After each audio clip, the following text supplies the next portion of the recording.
पेट सफा आयुर्वेदिक चूरन, पेट सफा तो हर रोग दफा। मुख्यमंत्री धामी ने कांग्रेस द्वारा पीएम पर की गई टिप्पणी पर जताई कड़ी आपत्ति, कहा पार्टी भूल रही राजनीतिक मर्यादा और संस्कृति।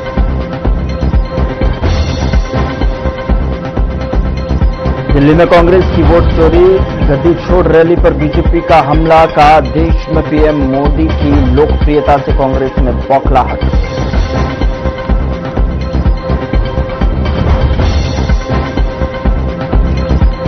एसआईआर की शुरुआत होते ही कांग्रेस ने की चुनावी तैयारियां तेज, प्रदेश भर में संयोजक और सह संयोजक की नियुक्ति। कांग्रेस का बयान, एसआईआर प्रक्रिया में लापरवाही बर्दाश्त नहीं।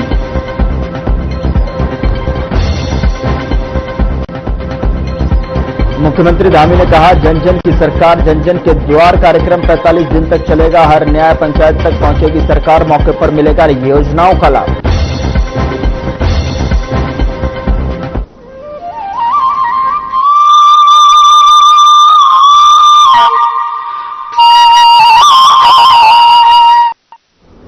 नमस्कार, मैं हूं आपके साथ गौरव राजेंद्र। बुलेटिन की शुरुआत करते हैं। उत्तराखंड के मुख्यमंत्री पुष्कर सिंह धामी ने मुख्यमंत्री स्वरोजगार योजना के तहत 3,848 लोगों के बैंक खातों में 33.22 करोड़ रुपए वितरित किए। उन्होंने कहा कि राज्य का उद्देश्य है कि युवा नौकरी मांगने के बजाय खुद रोजगार दें। इस योजना से कोविड-19 के दौरान लौटे प्रवासी, युवा उद्यमी, कारीगर, हस्तशिल्पी और बेरोजगार लाभान्वित हो रहे हैं। योजना के तहत विनिर्माण इकाइयों के लिए 25 लाख रुपए और सेवा एवं व्यापार इकाइयों के लिए 10 लाख रुपए तक का ऋण उपलब्ध है, जिसमें परियोजनाओं की लागत का 15 से 25% सब्सिडी के रूप में मिलता है। अब तक इस योजना से 35,000 से अधिक लोग लाभान्वित हुए हैं।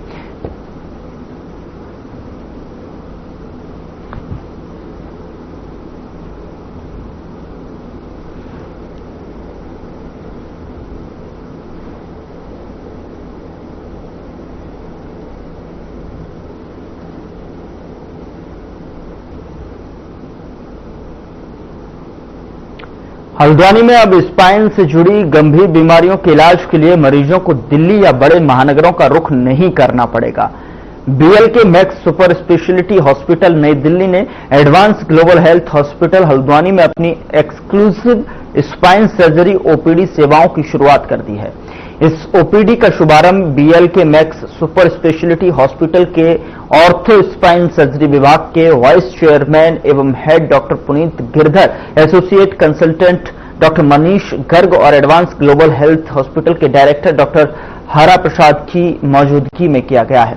इस दौरान मरीजों को स्पाइन से जुड़ी समस्याओं के लिए प्राइमरी कंसल्टेशन और फॉलोअप सेवाएं दी जाएंगी। बीएलके मैक्स हॉस्पिटल की यह पहल मेट्रो शहरों से बाहर एडवांस हेल्थ केयर सुविधा और उपलब्ध कराने की दिशा में एक महत्वपूर्ण कदम मानी जा रही है, जिससे हल्द्वानी और आसपास के क्षेत्रों के मरीजों को बड़ा लाभ मिलेगा।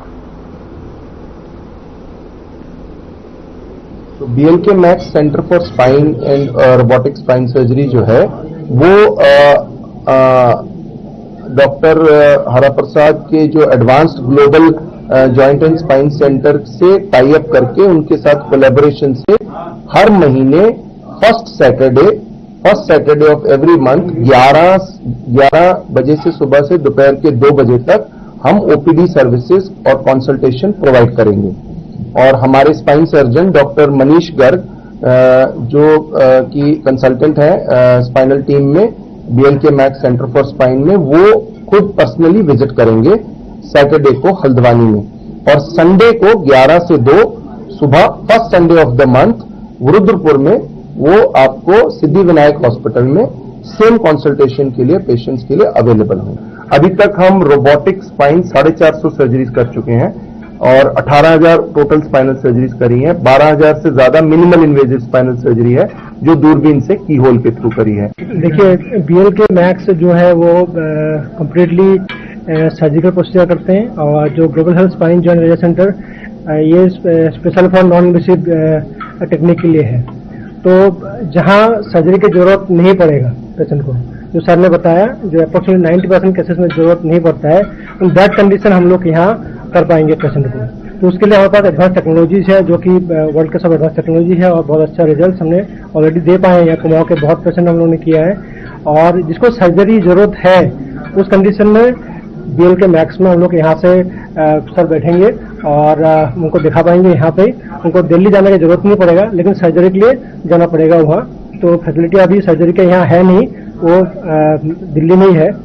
ये सबसे पहले तो मैं बताना चाहूंगा कि हम लोग first Saturday of every month and first Sunday off every month OPD start कर रहे हैं। जो फर्स्ट सैटरडे हल्द्वानी में ग्लोबल सेंटर में रहेगा, स्पाइन सेंटर में 11 से 2, और संडे को रहेगा रुद्रपुर में 11 से 2 सिद्धि विनायक हॉस्पिटल में, जो कि डॉक्टर अभिषेक गुप्ता द्वारा संचालित है।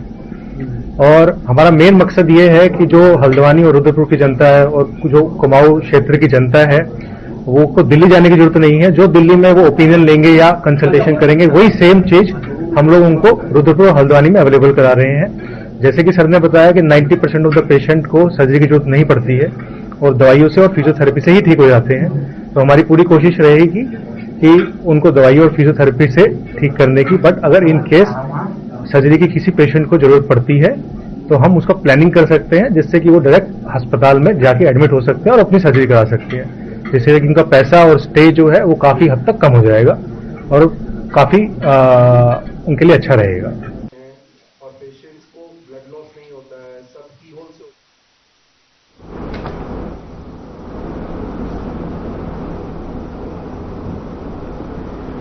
उत्तराखंड सरकार ने बुधवार से जन जन की सरकार जन जन के द्वार अभियान शुरू किया है, जो 45 दिन तक चलेगा। इस दौरान सरकार कैंप और शिविर लगाकर लोगों को अपनी योजनाओं के बारे में जानकारी देगी। लेकिन कांग्रेस ने इस पर सवाल उठाए हैं। प्रदेश अध्यक्ष गणेश गोदियाल ने कहा कि सरकार का यह नारा केवल बड़े कारोबारियों के लिए है। उन्होंने कहा कि खनन और बड़े ठेके बाहरी कंपनियों के पास हैं, इसलिए यह नारा आम उत्तराखंडियों के लिए सिर्फ शब्दों तक ही सीमित है।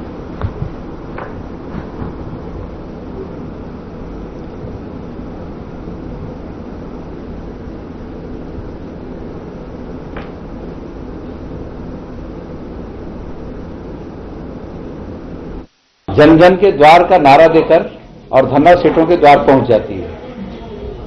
आज प्रदेश में खनन का बड़ा काम बाहर की कंपनियां कर रही हैं। इस प्रदेश के बड़े ठेके बाहर की कंपनियों के पास हैं। तो ये नारा हमारे उत्तराखंड के लोगों के लिए सिर्फ नारा है और बाहर के लोगों के लिए बड़ा न्यारा है।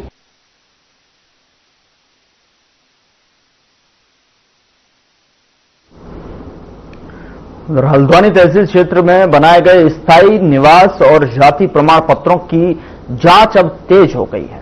पिछले 5 वर्षों में जारी किए गए प्रमाण पत्रों की गहन जांच के दौरान अब तक 89 प्रमाण पत्रों को निरस्त कर दिया गया है। जांच समिति ने इन प्रमाण पत्रों को अपूर्ण और संदिग्ध पाया है। इनमें बड़ी संख्या में निवास प्रमाण पत्रों के साथ साथ कुछ जाति प्रमाण पत्र भी शामिल हैं। दरअसल मुख्यमंत्री पुष्कर सिंह धामी ने प्रदेश में डेमोग्राफिक चेंज से जुड़े मामलों के सामने आने के बाद सभी जिलों को निर्देश दिए थे पिछले 5 वर्षों में जारी किए गए प्रमाण पत्रों की गंभीरता से जांच की जाए।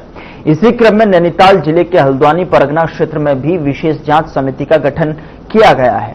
हल्द्वानी के एसडीएम राहुल शाह ने बताया कि अब तक करीब 2000 से अधिक प्रमाण पत्रों की प्रारंभिक जांच की जा चुकी है।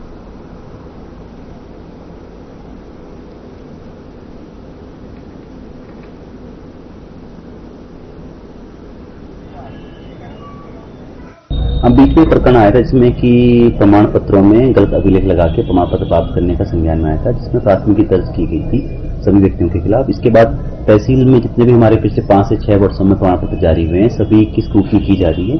अभी तक 250 से 300 प्रमाण पत्र स्क्रूटनी की जा चुकी है, जिसमें से 89 प्रमाण पत्र ऐसे पाए गए जो कि पात्रता की श्रेणी में नहीं आते थे। उनके द्वारा जो भी वांछित शासन देश के हिसाब से जो डॉक्यूमेंट लगाए जाने थे वो नहीं लगाए गए थे। उनका वेरिफिकेशन किया गया। वेरिफिकेशन में वो ये पाया गया कि वो पात्र नहीं है, और ऐसे 89 प्रमाण पत्रों को अभी तक निरस्त किया जा चुका है। अन्य प्रमाण पत्रों की जांच गतिमान है। आगे भी जो प्रमाण पत्र गलत पाए जाते हैं उन सभी को निरस्त किया जाए। प्रमाण पत्र में जितने भी अभिलेखों संलग्न कर रहे हैं, चाहे वो किसी समिति के कागज हैं, कोई मृत्यु प्रमाण पत्र है, जन्म प्रमाण पत्र है, अन्य जो भी अभिलेख हैं उनका भी गहन जांच की जा रही है। और यदि कोई ऐसा अभिलेख मिलता है जो कूटरचित है या फिर आपका फर्जी है, ऐसे व्यक्तियों को चिन्हित करते हुए उनके खिलाफ प्राथमिकी भी दर्ज की।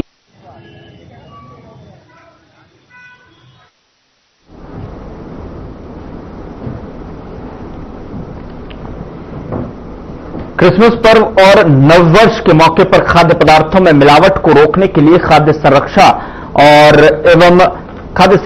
एवं औषधि प्रशासन विभाग यानी एफडीए द्वारा प्रदेश भर में विशेष अभियान चलाया जाएगा। मुख्यमंत्री पुष्कर सिंह धामी और स्वास्थ्य मंत्री डॉक्टर धन सिंह रावत के निर्देश पर यह निर्णय लिया गया है। दरअसल आपको बता दें कि अभियान के तहत होटल, रेस्टोरेंट, मिठाई की दुकानों, बेकरी और डेयरी उत्पादों की दुकानों से खाद्य पदार्थों के सैंपल लिए जाएंगे और जांच के लिए भेजे जाएंगे। अपर आयुक्त एफडीए ताजबर सिंह जग्गी ने बताया कि त्योहारी सीजन को देखते हुए मिलावट पर सख्त नजर रखी जाएगी। जिला स्तर पर खाद्य सुरक्षा अधिकारियों की अगुवाई में विशेष टीमें बनाई गई हैं जो निर्माण इकाइयों से लेकर थोक और खुदरा विक्रेताओं की जांच करेंगी। आम नागरिक भी विभागीय पोर्टल और टोल फ्री नंबर पर मिलावट की शिकायत दर्ज करा सकते हैं। बता दें कि स्वास्थ्य सचिव डॉक्टर आर राजेश कुमार ने कहा कि त्योहारों के दौरान लोगों को सुरक्षित और शुद्ध खाद्य सामग्री उपलब्ध कराना सरकार की प्राथमिकता है।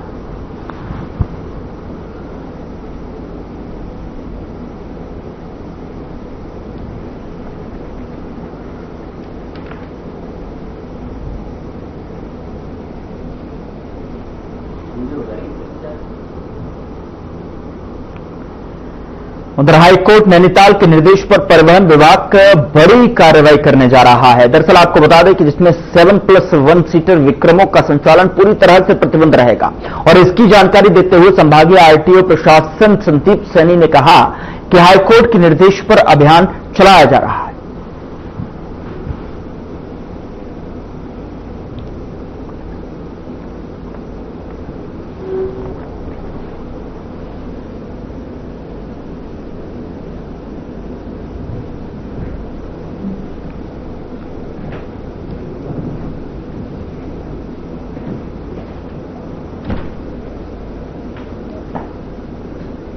माननीय उच्च न्यायालय द्वारा विक्रम जो वाहन हैं जो शहर में और पूरे संभाग में संचालित हो रहे हैं उनके एक निर्देश जारी किए गए थे कि जो भी 7+1 है विक्रम सिटिंग कैपेसिटी में उनका एक आदेश हुआ था मुख्यालय से, उसको कैंसिल कर दिया गया था। तो आज वो प्रभावी है। अगर 6+1 सिटिंग वाले जो है सिर्फ उन्हीं को चलने की मतलब अनुमति होगी। इसलिए हम सभी विक्रम यूनियंस को एक यहाँ से नोटिस जारी कर रहे हैं और विज्ञप्ति के माध्यम से बता रहे हैं कल से उनका जो विक्रम वाहन अगर 7+1 में होगा तो उसको संचालन की अनुमति नहीं होगी। सभी एनफोर्समेंट ऑफिसर्स को हम डायरेक्शन दे रहे हैं, अगर चलता हुआ पाया जाएगा तो उसको मौके पर सीज करेंगे और परमिट के खिलाफ कार्रवाई की संस्तुति करेंगे। उधर साल 1971 में भारत की पाकिस्तान पर जीत के तौर पर 16 दिसंबर को विजय दिवस मनाया जाता है, जहां देश भर में कई कार्यक्रमों का आयोजन किया गया। तो वहीं उत्तराखंड कांग्रेस के पूर्व सैनिक विभाग ने इस मौके पर विचार गोष्ठी का आयोजन किया है, जिसमें कांग्रेस के तमाम वरिष्ठ नेता भी मौजूद रहे।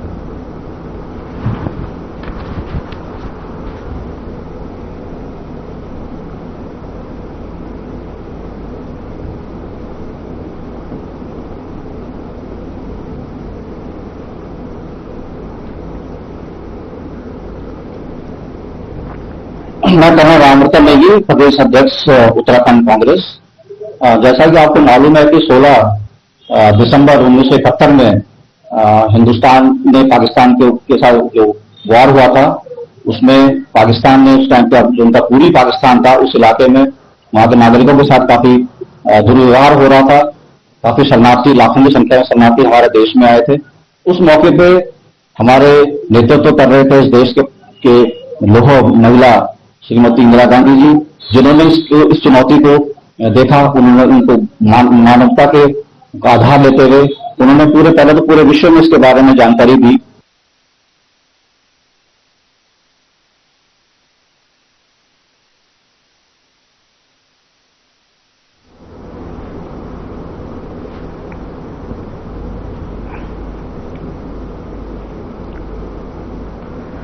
हालिया समय में सामने आए गोवा में हुए अग्निकांड के बाद में फायर सेफ्टी को लेकर सतर्कता बढ़ा दी गई है।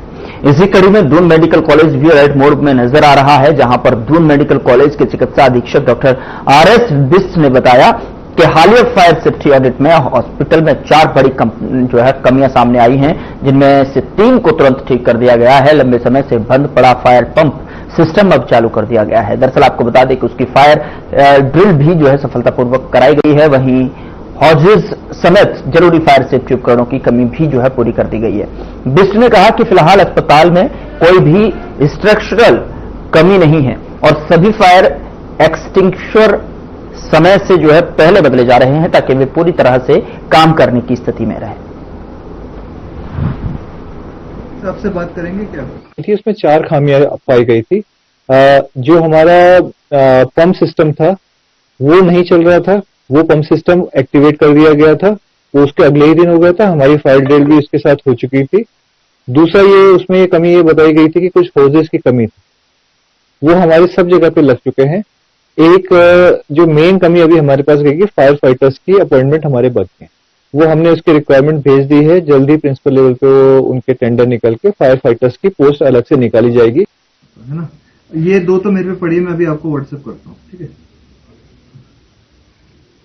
ठीक है। उधर 1971 के भारत पाकिस्तान युद्ध में भारत की ऐतिहासिक विजय की स्मृति में जनपद में विजय दिवस हर्षोल्लास और गर्मामय वातावरण में मनाया गया। बता दें कि वहीं इस अवसर पर विभिन्न स्कूलों के छात्र छात्राओं ने भी जो है एनसीसी कैडेट्स के नेतृत्व में एजेंसी चौक से कलेक्ट्रेट परिसर तक जो है भव्य मार्च पास्ट निकाला, जिसे विधायक राजकुमार पौरी ने हरी झंडी दिखाकर रवाना किया। इसके बाद शहीद स्मारक पर पुष्प चक्र अर्पित कर वीर शहीदों को श्रद्धांजलि दी गई और पुलिस बल द्वारा गार्ड ऑफ ऑनर प्रदान किया गया। बता दें कि इस अवसर पर प्रेक्षागृह में आयोजित कार्यक्रम का शुभारंभ विधायक राजकुमार पौरी एवं मुख्य विकास अधिकारी गिरीश गुणवंत ने दीप प्रज्वलित कर किया।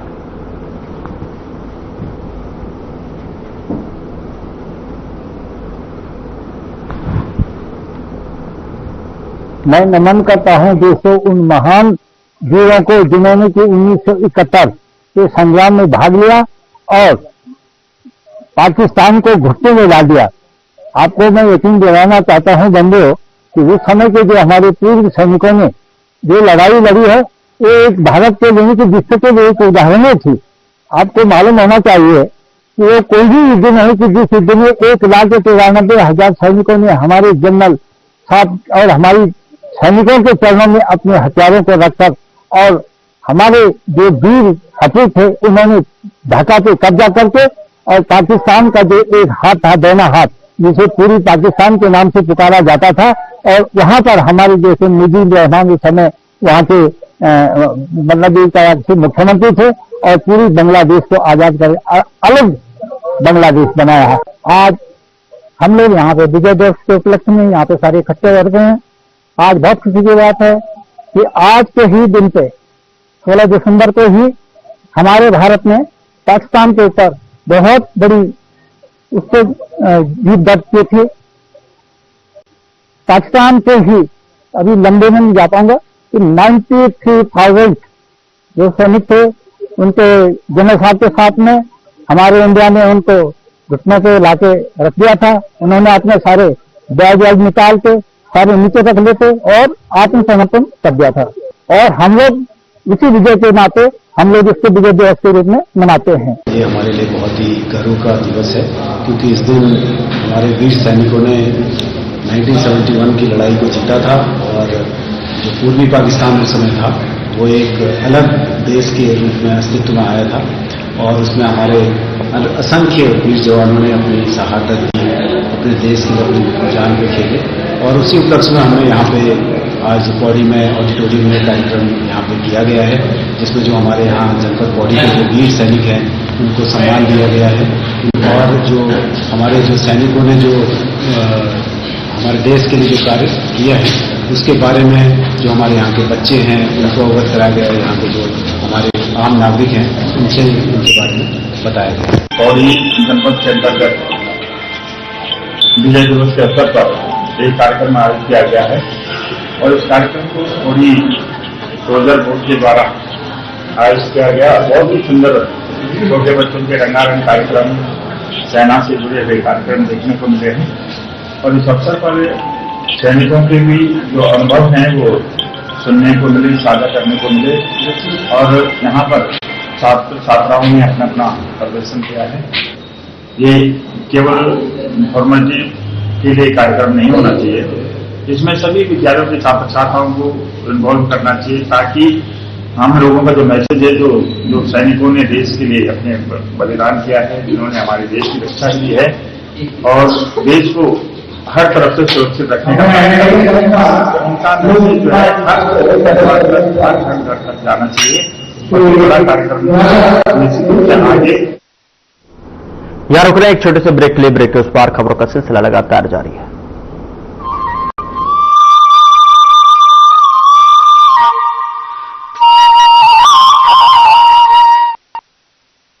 कुछ लोग खाते पीते तो बहुत बढ़िया हैं, पर फिर भी उनकी सेहत नहीं बनती।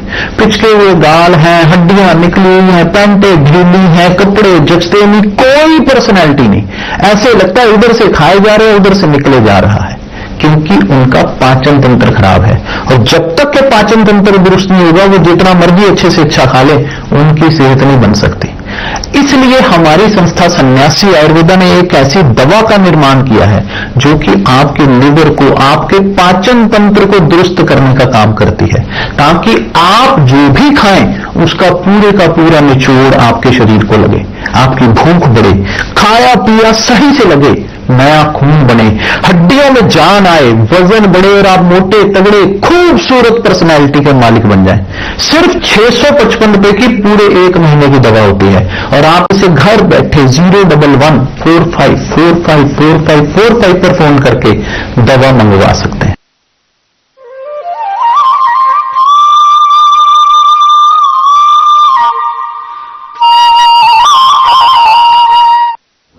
ब्रेक के बाद स्वागत है आपका। खबरों में आगे बढ़ते हैं। प्रदेश सरकार अवैध अतिक्रमणों को लेकर निरंतर एक्शन मोड में है और लेकिन उत्तराखंड हाईकोर्ट ने प्रदेश को बिना नोटिस के ध्वस्तीकरण करने पर सख्त रुख अपनाया है। बता दें कि इस दौरान हाईकोर्ट ने मुख्य सचिव को व्यक्तिगत रूप से कोर्ट में पेश होने के लिए भी कहा है। तो वहीं तमाम विषय पर वार्ता करते हुए बीजेपी प्रदेश प्रवक्ता नवीन ठाकुर ने कहा कि हाईकोर्ट के आदेश का पालन निसंदेह सरकार द्वारा किया जाएगा।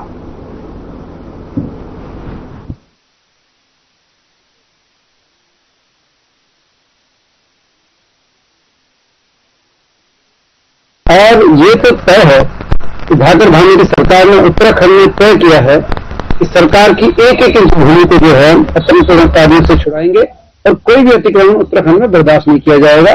तो चाहे किसी भी रूप में हो, चाहे धार्मिक रूप से अतिक्रमण करने की कोशिश कर रहे हैं, धार्मिक चिन्हों का प्रयोग कर रहे हैं या और भी कोई जो है किसी प्रकार से बाहुबल का प्रयोग करके अतिक्रमण किया गया हो, सभी अतिक्रमण कार्यों को जो है हम यहाँ से खदेड़ने का काम करेंगे और एक एक इंच सरकारी भूमि को छुड़ाने का काम झाकर भानी की सरकार कर रही है और करेगी।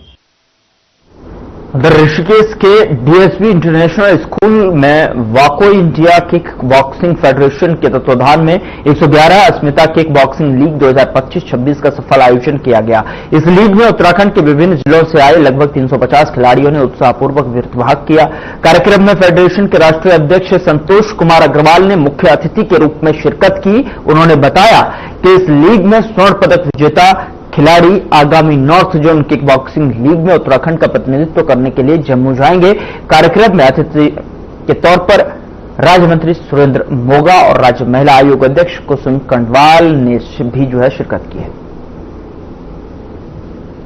अभी हमारे पूरे ऑल ओवर इंडिया में खेलो इंडिया का जो प्रोग्राम मिनिस्ट्री के माध्यम से चल रहा है, इसी के अंतर्गत वाको इंडिया किक बॉक्सिंग फेडरेशन के तत्वाधान में 111 अश्मिता किक बॉक्सिंग लीग का आयोजन ऋषिकेश डीएसबी इंटरनेशनल स्कूल में किया गया और ये अभी हमारे 100 सिटीज में पूरे ऑल ओवर इंडिया में कंप्लीट हो गई है और अभी आगे भी हमारे सिटीजन और भी चल रहे हैं।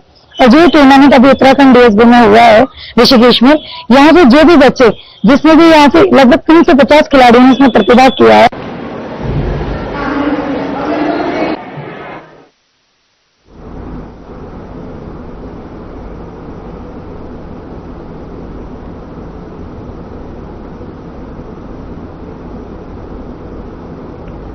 फिलहाल बुलेटिन में इतना ही। नमस्कार।